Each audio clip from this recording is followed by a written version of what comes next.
What's up, everybody? Alex here. Welcome back to another episode of SUDday, Funday. It's been a little bit. I appreciate the patience and messages and people checking in, all that type of stuff. So I want to dive into it. This will probably be a longer video just because there's a lot to show and talk about and all those different things. But it wouldn't be a video without a beer. Let's dive into it. I'll show it off here in a second. Any head? Not much. So this is from Parsons North. They're at Columbus Brewery. This is their pumpkin pie and coffee brown ale. 6% ABV, aromatic, pumpkin, autumnal, and cozy. All right. Something.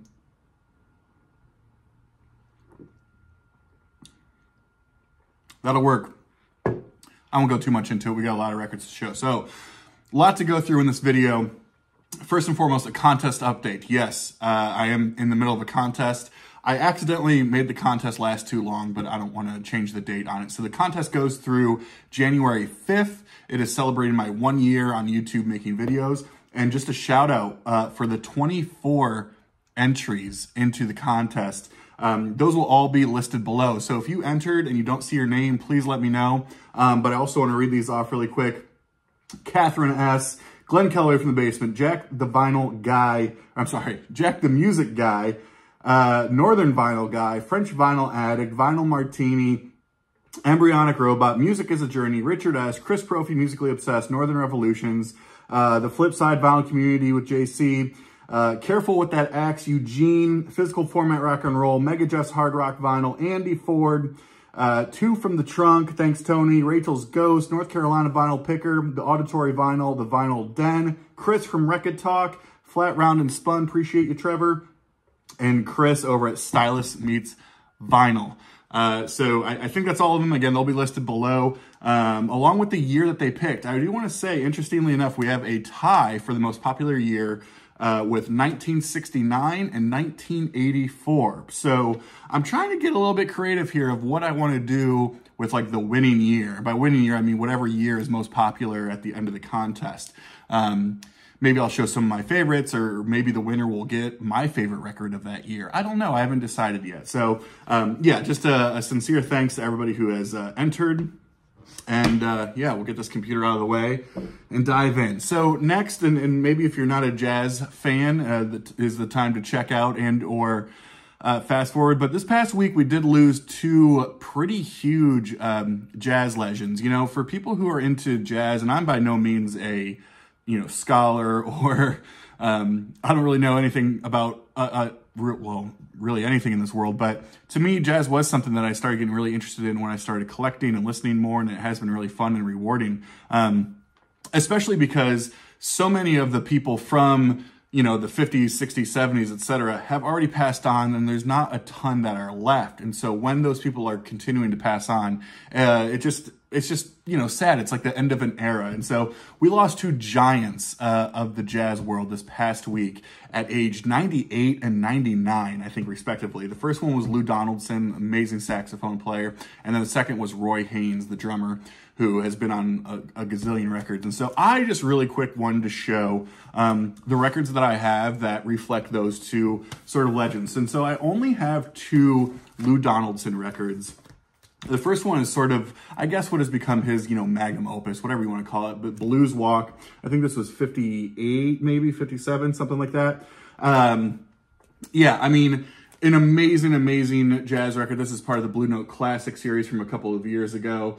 Ray Barretto on conga, Dave Bailey on the drums, Herman Foster on piano. A really cool lineup, and this does sort of rank up there with maybe Lou's best known sort of records. But what I think is really cool for me, and especially for the person who's maybe trying to get into jazz but doesn't want to dive, you know, well right into like the old school Blue Note stuff, is in the late 60s, early 70s, he was definitely one of the leaders that sort of really, I guess, owned this jazz, soul, funk, sort of fusion type stuff. And he released about 8 or 9 straight albums, really starting with this one. This is Mr. Shing-a-Ling here. This came out in the late 60s. amazing, obviously jazz, but funky, soulful, organ based on here. Again, he had a string of about 8 or 9 records from like 68 to 73 or whatever it was, that were all just awesome, funky soul jazz records that are pretty accessible, not only listening wise, but also buying wise. You know, at this point, like, you know, he's still on Blue Note, but the early 70s Blue Note stuff for a lot of artists, you know, you can find for $5, $6, $10, $15 usually. Even this is an original. I think at this point this was Liberty, but you know, I might have paid $5 or $10 for this. It does have kind of a messy cover, but super accessible. You can find them a lot easier, but they're so good, especially if you're into that sort of funk soul stuff. So those are the only 2 records I have of Lou Donaldson, but I think I need to correct that. John over at Music Talk with John, if you're watching, I know you're a big Lou fan. So the second one, big legend that we lost, I think he was 99, was Roy Haynes, who was a drummer who was, I mean, he's played on a gazillion different things, and so I pulled whatever I had of him. He did a lot of work with one of my favorites, multi-instrumentalist, Eric Dolphy. And so big ones he was on here. Far Cry with Booker Little, was also on, what was this one called? You had Far Cry, Outward Bound. This was the other one with Eric Dolphy.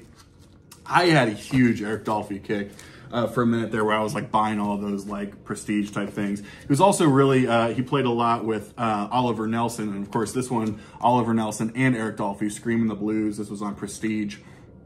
New Jazz.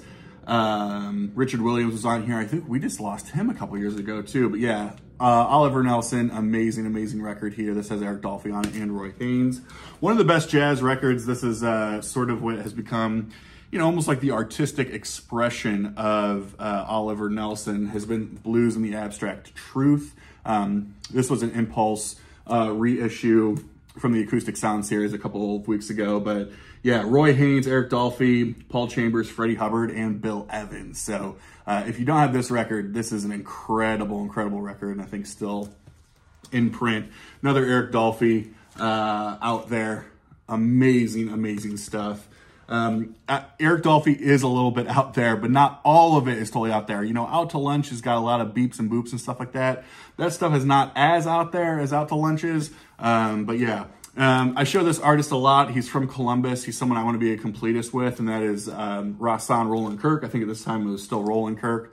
Domino, Roy Haynes on that record.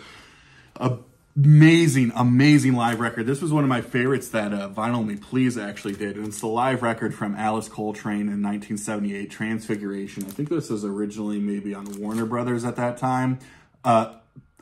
Just a gorgeous double live record from 78, and played with Roy Haynes.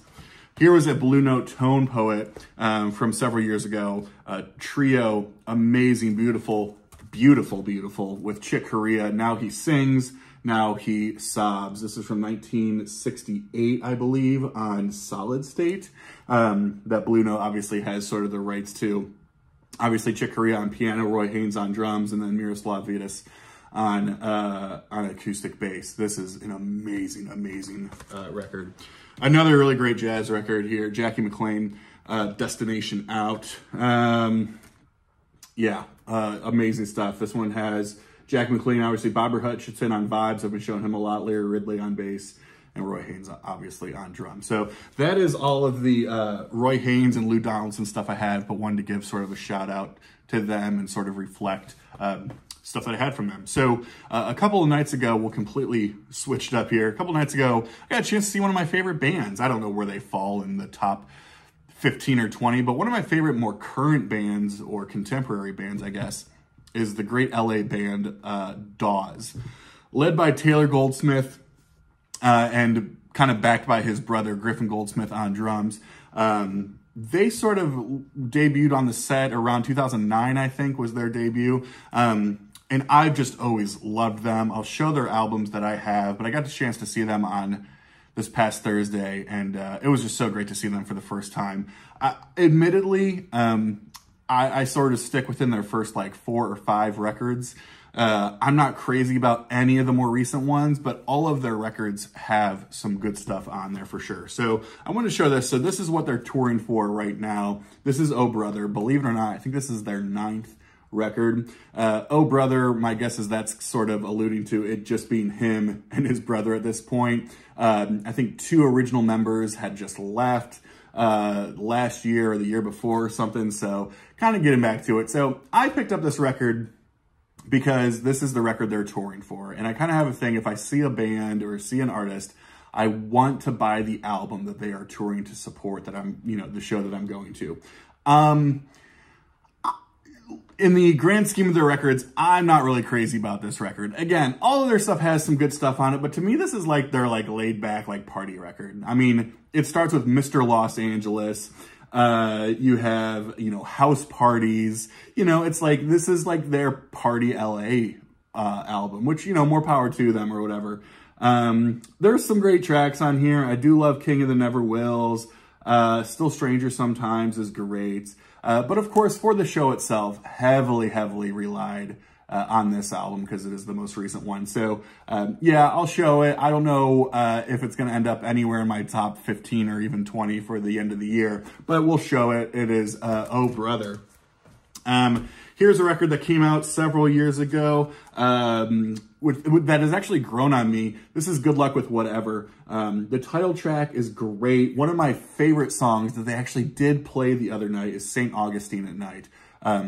You know, I am a sucker for the ballad, and I think Taylor Goldsmith is one of the great songwriters of this century, really, and especially his ballads. I'll talk about those here in a second. But St. Augustine at Night is one of the best ones to me. Again, Still Feel Like a Kid is a great little rocker. Between the Zero and the One's good. I didn't like this when it first came out. It has grown on me quite a bit, where I do like it now. Now we're getting into the good stuff. Arguably their best. This is tied for my favorite, and this is All Your Favorite Bands. This was Dawes' 5th record. This came out in 2015. Of course, the title track has become one of their most popular, if not their biggest song. But it is such a great song. You know, to me, I'm not a big interpreter of these things, but to me, it's about growing up, growing apart, memories, how people change or if they don't, all those different things. All Your Favorite Bands, an amazing title track, but this also has Now It's Too Late Maria, again, an amazing ballad. Things Happen is a great, Somewhere Along the Way, amazing. To be completely honest, there are so many good tracks on here. This one is tied for my favorite. This was their 3rd record. Yes, 4th record. 4th record. 3rd record. It doesn't matter. What the fuck? All right. Stories Don't End. This one I'm not as familiar with. I'm glad I picked this up, though, at the merch store because it goes out of print really quickly. And this is one of their like special edition ones that they're only selling on the website and on tour. So I am not as familiar with this record here itself, but I'm looking forward to digging more into it. Stories Don't End. This is the other one for probably my favorite. Rob over at Northern Revolutions, if you're watching, I know this is a favorite album of all time for you, but this is Nothing Is Wrong, their 2nd record. Man, I cannot say enough about this record. It comes with like a bonus 7-inch. That's why it's like that. This was a special edition thing from a couple years ago, a reissue. This does have one of my favorite songs of all time. I mean, we're talking like a top 3 song of all time.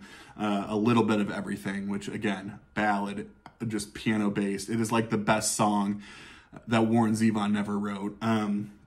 So good. It also has $1 Million Bill, which is another incredible ballad. It's got Fire Away on it, which actually features Jackson Browne. A lot of, I mean, not even a lot of people, I would say without a doubt, Taylor Goldsmith leans heavily into Jackson Browne.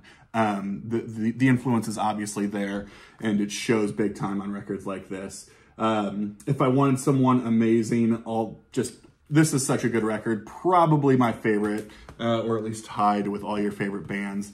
And then their debut, which is a really strong debut, North Hills.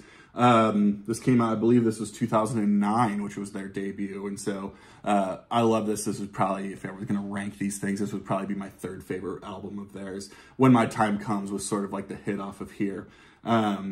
which is so good. And so if you're not familiar with Dawes, they are definitely into this more folk rock, maybe slightly Americana, but a little bit more beefed up.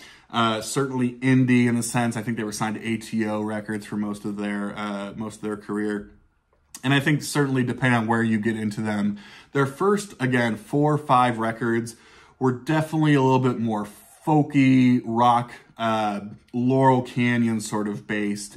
More and more recently, it's leaned a little bit more poppy, which again, I'm not as big of a fan of, but I don't think you can go wrong at all with those records. So yeah, check them out. Dawes, amazing. Okay, I think at this point, we're going to go into just some things that I've been listening to and or buying recently, right? Okay, so I posted this on my community page, that there's a new song out and an upcoming album that I do have on pre-order. And so I gave this record a listen last night, actually, as sort of my SUDday live. And that is live from Finsbury Park from an artist called Sam Fender. So Sam Fender, singer-songwriter from the UK, from England, who I describe the music of Sam Fender. And we're talking like brand new. I think his debut might have been 2017 or 19, something like that. I describe this as a mix between musically The Killers meets the War on Drugs meets Springsteen, like Heartland rock type stuff, with obviously a bit of this sort of British flair to it with some attitude. He had a huge hit with the song 17 Going Under. That was huge on TikTok. You might have heard it. That like just blew him up. And so he's released 2 full-length records, 17 Going Under and then Hypersonic Missiles. This was a live record that was put out a couple of years ago. And then he just announced his upcoming 3rd record is coming out in February. And I posted on my community page the single from it, which I love. If you're into, again, War on Drugs, Killers, that sort of E Street Band, Wallace Sound sort of feel, would love your thoughts on it if that is something that you're all interested in. But yeah, I wanted to play it, just kind of celebrate it. It's another week and we have another release from, of course, my favorite label, Coal Mine Records. This one is coming via Karma Chief with another solo record from Andy Gabbard. So here's the thing. You know, a lot of Coal Mine stuff is obviously soul, classic soul, some neo soul, funk, a little bit of jazz sometimes, but there are those sort of outlier groups that don't really fall into that. You think about like GA20, for example, or just like a classic, like, you know, Chicago style blues band. And then here's the main one, Andy Gabbard. I think they started really as like the Gabbard brothers. Him and his brother did a record that was on Karma Chief, but his last few have been solo records. And this is like psychedelic, kind of Americana-ish. I wouldn't necessarily say it's country, but more singer-songwriter stuff. So this is not really what you would define as like the Coal Mine sound. Hype sticker here is let's take an astral road trip. That doesn't really give away what type of music it is. But this is singer-songwriter. I believe Andy plays all the instruments on this record. And yeah, I mean, it is just good singer-songwriter, kind of psyche rock and roll. The leadoff track I love, Just Like Magic. That was amazing, incredible. So yeah, this is Ramble Rave On, just came out this last Friday. And yeah, an amazing output from Andy Gabbard. Now, if you don't know Andy, again, he has a handful of other solo records out there. He's also the touring guitarist in the Black Keys. So I think that's probably where most of the bills get paid, I would assume. But he's also very busy because he's, you know, anytime Black Keys are touring, he's also touring. And I believe he plays on some of the records too, but don't quote me on that.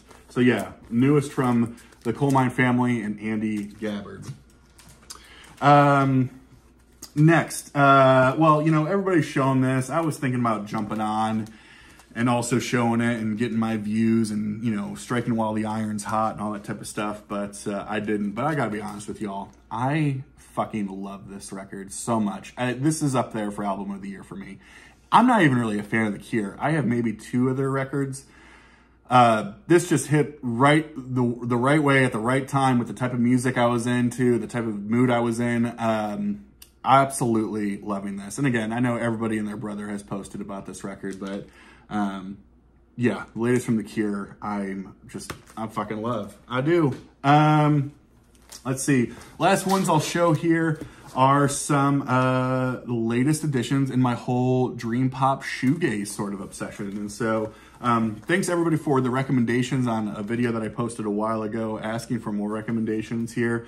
I added a few more to the collection. So Cocteau Twins Bluebell Knoll. So I believe this was before Heaven or Las Vegas. But sound-wise, very, very similar. Also love this. Richard S., I don't know, this might have been you who showed this. Amazing. Like, like, listening to this, I'm like, this is my stuff. I'm digging this. And another one of the big recommendations was from the band Lush. And so I picked up Spooky. Absolutely loved this. This was right up my alley. As well as, I guess this is their greatest hits, Chow. This might have been... Ed, On My Turntable. You might have recommended this one as well. So I think it was funny. It was like Richard S. might have recommended this one, and then Ed, I think you might have recommended this one. So loving all that different stuff. I was looking for the record from This Mortal Coil, but couldn't find it anywhere. And I know there's a ton of other stuff I got to get into as well, but you only have so much, you know, money and time and all that kind of stuff. So regardless, loving those, digging those a lot. Also, just a sincere kind of thanks to all the people who have just reached out and said something, checked in on me. I was having some some issues with the channel, and it was just a long story that's not worth anybody's time. But I just sincerest appreciation for the people who reached out and checked in and all that type of stuff. And you know, I as I sit here and sort of ramble on the last couple of minutes here of this video, it's you know, after doing this for a year, one of the things I think I am navigating is the extent to which our personal lives show up in spaces like this that are typically built for distracting us from our personal lives. And so that is just something that we are continuing to navigate and process through and all that type of stuff.